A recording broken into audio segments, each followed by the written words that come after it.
to discuss why the members who are passing the paper, who are passing the examination, why they are passing. When it comes to the members who are putting in all of the work, who are doing all the work, who are going the complete mile, the full mile with the work that we are doing in this engagement, in this program over the couple of months, doing all the mocks, etc., just sticking to the plan. So it is in that interest, I want to spend some time trying to learn from those people who have passed. And this is something I normally do. As you know, I have a series of interviews from members who I invite as guests, from members who have passed, where we learn from them. We have learned countless things, very important things, small tips that have been helpful to many other students over the years. But today, this perhaps will be a consolidation.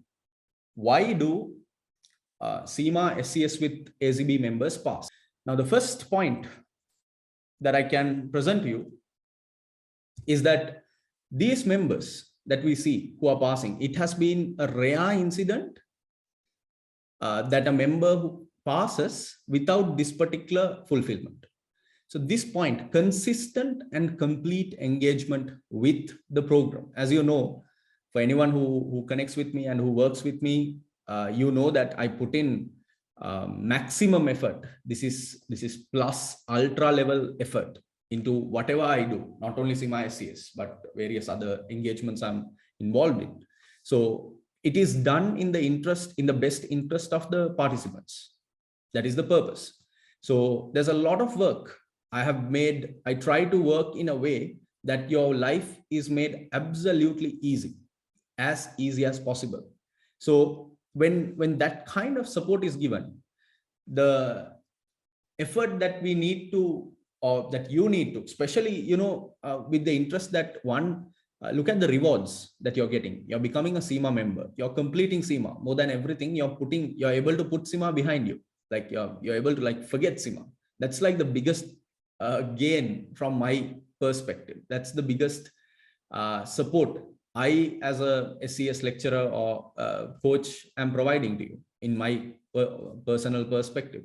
So if you can consistently, that is every week, you stick to the plan, everything you consistently perform, you give in about average 8 to 10 hours every week, you get into that practice. So if you start now, then that consistency will have applied, because human beings are habitual creatures. And complete engagement with the program, that is, if you have purchased 5 mocks, doing all the 5 mocks.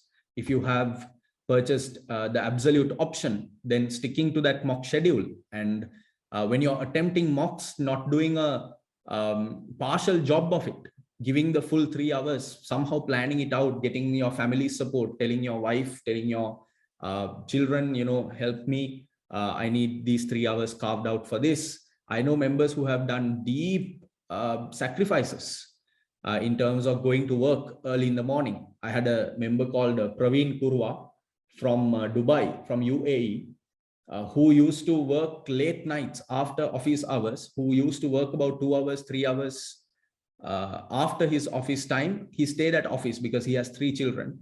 And one shot, it was a remarkable effort, one shot, exam was done. So when someone consistently and completely engages with the session, with the program, we see very positive results. The second point is maximum effort with the mocks plus maximum learnings from the review. So there are 2 aspects to this. We will be talking about this later when we start the mocks. But when you do the mocks, it is, instead of giving a partial attempt toward the mock, it's a gradual process. So what happens is that, initially the first mock you try, it's not going to be easy, because on top of everything, you have to sit down and write for 3 hours. Who does that in their normal life? Nobody does. So suddenly here you are, and here I am telling you that you have to write a 3-hour mock. So in that aspect, it's a little, tedious to get your body, mind, and soul ready for this, which means that you have to practice hard. And if you have given your full effort by the 5th mock, then your mind and your body is so ready that in the 3-hour attempt of the actual exam, in all angles, you're well off when you're facing that particular challenge. So carving that out, planning that out, and giving the maximum effort is a critical aspect. The other aspect is maximum learnings from reviews. So you will realize based on my reviews, when you start getting those reviews, that those reviews are extremely detailed and extremely personalized. This is the kind of commentary that is heavily, because I invest a good amount of time. Sometimes I go beyond an hour to really pinpoint where you're going wrong and give you detailed commentary. So when you review these comments, when you review the model answers, which are very precisely developed, you have to spend, it's not a matter of just getting the mock review and just, browsing through it. Oh, right. And then, I got these many marks. It is not a matter of that. It is a matter of more than sometimes the time you took to write the mock, you have to spend more time on the review.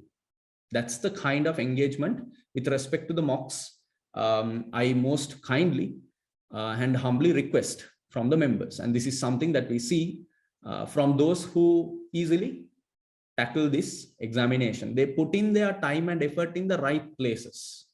And this is one of those very important critical places that you have to put or invest your time and effort. The third point is sticking to the plan and schedule. So you know that we have a weekly plan. You will notice on top of it, already I have assigned a couple of normal deadlines with respect to the strategic analysis activity and the financials analysis activity. The financials analysis is due next Friday. Strategic analysis is due the Friday after next Friday, around the 30th. Everything is scheduled with more than enough time given to you, more than enough notice given to you. Even the mocks, you will realize as the mocks are released, there is a schedule with a good 3 to 4 days, sometimes 5 days for one mock. So it's your duty to sort of plan out your schedule in a way that you carve out a 3-hour frame from your valuable time to this mock, to that particular mock. And you stick to the schedule, you to tick them off one by one. Because when we move to the second month, the work is predominantly on the mocks. So you don't really have a lot of other work regarding reading and researching and pre-scene analysis. There's nothing, absolutely nothing. We're learning everything we can from the mock examinations, from the model answers, from the reviews and the commentary, etc. So that's where the bulk of the work, which is not something very hectic. It would be hectic if you have a bunch of other things to worry about, but that is not the case. So in such a situation, if you can get into the practice of sticking to the plan and the schedule, the mock schedule, activity schedule, weekly schedule, etc., then this is a very easy achievement in your life to get. And that is something we see with those members. At least a good 70%, a good 7 out of 10 members, or 6 to 7 out of 10, every 10 members who pass. I'm not saying there are not the rare, exceptional or rare different individuals who manage these things differently. So there are some members who don't really have the time in the initial month, but they take a good 14 days or 10 days of leave at a later point and they work. So there are deviations to this, but still somehow, if you know the requirement, then you know the plan, and then you plan the schedule for yourself and you stick to that. This is an easy job to get done. The next point is, right. So this is very important. So one of the best traits, best qualities of the people who pass, of the members and the learning partners who pass, we see is that they keep things very, very simple and they remain calm and remain stress-free.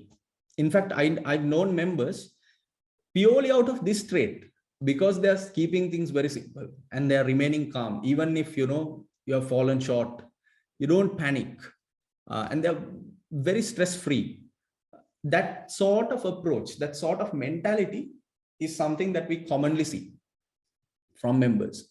There have been situations where exceptionally talented and brilliant members of the batch have not been able to perform up to that level because of their weakness with respect to this. But whenever any member who has done the above points, ticked off the above points, have kept things very simple. And that's the thing. I do all the hard work in terms of planning and organizing and telling you what to do, everything. So you just have to engage and do those things. That in itself is part of keeping things very simple. Then remaining calm and stress-free is definitely a winning point. Next point is a humble attitude. Now, humility is always, a praiseworthy quality from in anyone. But specifically with it, when it comes to this particular humility I'm talking about, 4 traits I want to address are patience. So members are quite patient in terms of absorbing, in terms of paying attention, in terms of listening to what I may be saying, to what any resource person might be saying, what any guest is saying. There is a very deep level of patience shown by members who pass. And they are good listeners because there's a lot of verbal communication that is happening in the session. So there's good level of, very high level of focus and paying attention and adapting. Now, that is very important because on the one end, there are so many different things about how we work. They might be quite different from the usual classroom setup that you have. Then you have to adapt. There might be quite different in terms of, switching from some online like a Coursera or online video or LMS sort of platform where you might be used to, but I'm using simple tools like Google Drive where all the content is there. So there might be certain adaptations that require. In terms of the mock examinations, there are certain hints and little advices that I give. Now, those are little things, but members who are able to adapt to those, like, for example, I always say, try to fit your mock attempts, the compulsory ones especially, to a slot that coincides with your examination slot. So if you book your exam on a 3 to 6 time frame, try to always do the mocks, at least the latter mocks, during that frame. Now that requires some adaptation, and members who are able to do that have or gain a great advantage. And obviously, adaptation also goes in line with self-correction, and that connects to the maximum learnings from reviews point also, because when it comes to self-correction, it really means that you spend a lot of time on the reviews, understand where you're going wrong, and sometimes it even goes to the level where you have to rewrite some answers because you've gone completely off. In such situations, it's very important that you have the necessary patience. Yes, it is something of a reattempt on a particular task that you did, but you have to have the necessary patience, and even I would use the word courage to attempt it again and to write that particular paragraph once again to make sure that you have gained the learning. So that kind of self-correcting attitude, adapting attitude, that kind of humility, I put all of this into humility because those of them who do hard work and those of them who have these particular traits have always been successful in their examinations. Next point is an open mind. And that is because this market, how CIMA portrays itself, how various institutions or so there are different entities and different people that you speak to, different bodies that market this, etc., etc. So with all of that, everybody's trying to push a particular frame of view, perception into your mind about this. Some try to push it like make it look like it's a very difficult exam, for example, and it is not. It is not. Some trying to make it look like it's a theoretical exam. It is not. So just simple examples like that. Whatever it is not, when that's being pushed, because I've heard the weirdest stories from people. I was speaking to someone and I remember someone telling me that the variants that are assigned in the second iteration, repetitive iteration, that is May and November. So we have, November and February, then May and August. So not November, but May are more difficult than the ones in November, which is completely a speculative and incorrect assumption, completely incorrect. But the person who told me was so much affected by that they had previously switched the exam session that they were going to do. Now, that kind of thing is happening. So we need to have an open mind to be able to grasp everything, to be able to take in everything and filter out the truthful and real decisions or real information about this examination. And to that interest, I also guide you and I also support you with a very transparent, with a comprehensive, with a very coherent information volume I'm providing to you with regards to the CIMA SCS. If you go to the YouTube channel, you know how transparent I have been. And that is something that I believe in the in any exam, in the profession of teaching, every teacher must have. The next point is, yes, so very importantly, clarifying doubts regularly on a weekly basis to be stress-free. So you know that one of the purposes of the live sessions that we meet every week is to ensure that you can clarify these doubts. So we have a separate sheet in our discussion of student planner where it is dedicated to discuss.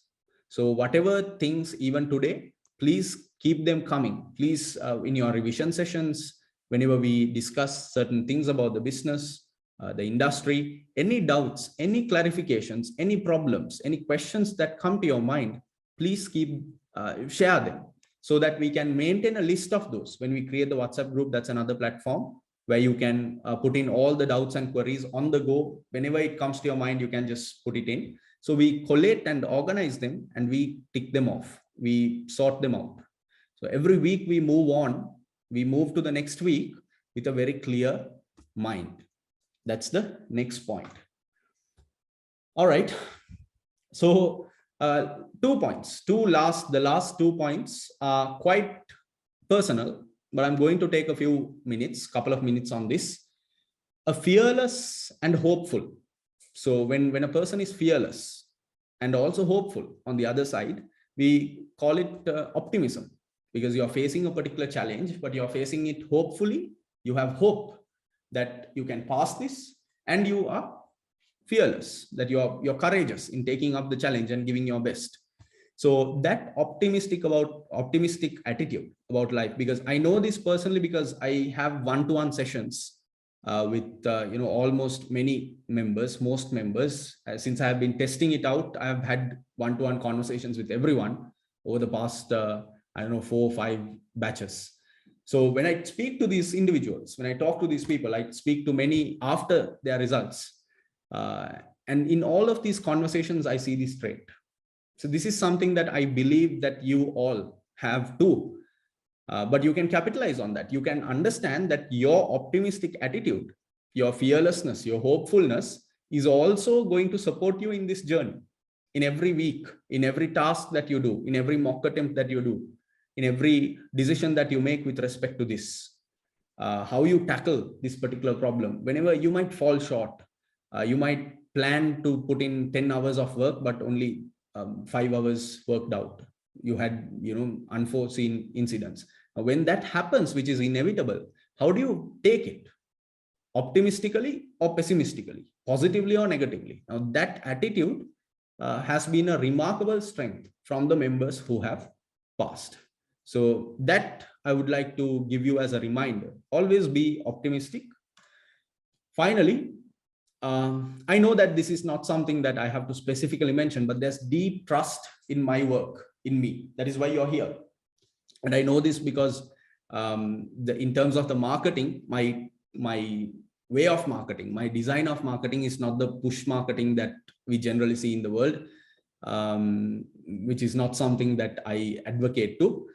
So in that itself, I know that you have placed deep trust in me. Now, that trust is important to me because, how do I put it? Couple of things. Do we have one, it comes from my striving to give you the best SCS coaching program in the world. And it took me years to finally be able to openly declare that this is the best CIMA SCS coaching program in the world. It was not something that was built over a couple of months or nothing like that. This is almost my entire life's work, the quality and the design of it, not the SCS, but the way I deliver it. So when you think about that, there are a few things that define my work and the way I work. And that is what I believe ultimately has attracted you to me. But just to clarify, from my heart, the idea is that I see there is a saying of my prophet in my faith, in his farewell sermon, in his last speech. He says, every man is the son of Adam. He says that. So for me, these are things that I'm deeply connected to. So if every man is the son of Adam, what that means is that we are all from one family. We all have one father. And that attitude has been able to, that attitude is the one that has been able to drive me to a delivering content in a way that appeals to most countries in the world. That attitude is what has made me a global citizen, as opposed to a Sri Lankan or an Asian or I don't know, whatever labels that I've gone through so many labels in my life. I've been a scout, Kingswoodian, Sri Lankan, sportsman, athlete, all these labels. But ultimately I realized, all right, son of Adam, this is the best label that we can have. And it is that approach, that thinking, that has been able to, or that has driven me to build something that appeals to all these countries. We have one of the most diverse batches today in this session.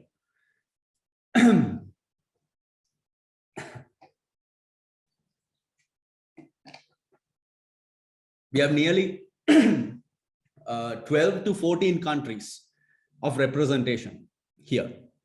We have had batches before, nearly 15, 16 countries of representation. So that is remarkable to me. So that is one point, my outlook. On the other aspect, and I think this can be very useful to members, young professionals also.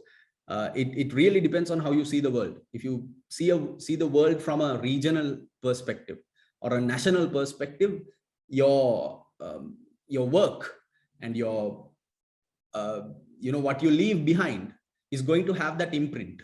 So if you have a global perspective, if you have a human perspective, that's the kind of imprint that your work is going to leave behind. On the other end, there is a saying coming from the scripture that again I'm deeply attached to, saying when you give measure to a man, you give the right measure. So it is a fundamental duty as a Muslim for me that I give right measure, the right measure. If someone in any transaction I'm involved in, so you believed in me, you came here, you invested your money, you're going to invest your time and effort. It is my duty to, based on the decree from the Almighty, it is my duty to give you the right measure. And it is in that interest I do the work I do, the way I do it. So on that notion, I want to pay gratitude, my thanks to all of you for the trust you have placed in me. But these are the key points that we commonly see from all the members who are passing. So I hope that there's much for you to learn here. If you plan it out, if you give your maximum effort, if you stick to the schedule, if you keep things really calm, remain stress-free, clarify all the doubts on a weekly basis, and you smooth sailing, and even whatever challenges you face, you remain optimistic, you remain hopeful, you remain fearless, and face this challenge, take it up with an open mind. This is a no-brainer. It's an easy challenge to tackle. On that note, I really hope that you take this back home and really reflect on that and really think about how you're going to spend the next 6 weeks, because depending on that will be the outcome. What is the pass rate for August? As I said, we've been able to, very thankfully, by God's grace, maintain our pass rates of average total pass rates of about 76%. And of those members who have put in all of the effort, we have the 92% pass rate. That is standard. I'd like to increase, because when we started, the batches were small. We were getting 100% pass rates. Everyone was passing. I was starting with 5 members, 6 members. I've had 3 members, 4 members early on, and everybody was passing. So it was a beautiful thing. But as the batches grow, and depending on different reasons, some unforeseeable, unavoidable, it's just how life works. So again, whenever you fail an exam, for example, I'm not saying about this, but we've seen members time and time again. I've worked with members who have failed 6 times. A good friend now called Abdurrahman from Bangladesh, he had failed his, when he came to me, he had failed his examination 7 times, the strategic case study exam. And I only got to know it later, much later. So the moment I heard that he had taken it 7 times, because at the time I hadn't realized that there are people in the world who are doing this CIMA or SCS alone for the entire duration that one could take to complete CIMA alone. So that many iterations. And I asked him, how do you do this? Even if it was me, I might have given up. Right? And he said it's not in his nature, giving up. So it's remarkable, the kind of optimism that we have. Just wondering if any of your students failed in resit, assuming someone failed in the first time. Yes, so we have had situations where some members have failed the first time owing to certain reasons. So these reasons are well known. And then what we do is we work together again and we sort it out. And the thing about fire is you get your hand burnt once, you don't put your hand again into fire. So with all these situations, what we've seen is members having understood where they're going wrong. And it is something that I usually personally get involved in helping with, especially in the mock reviews. And we tackle that.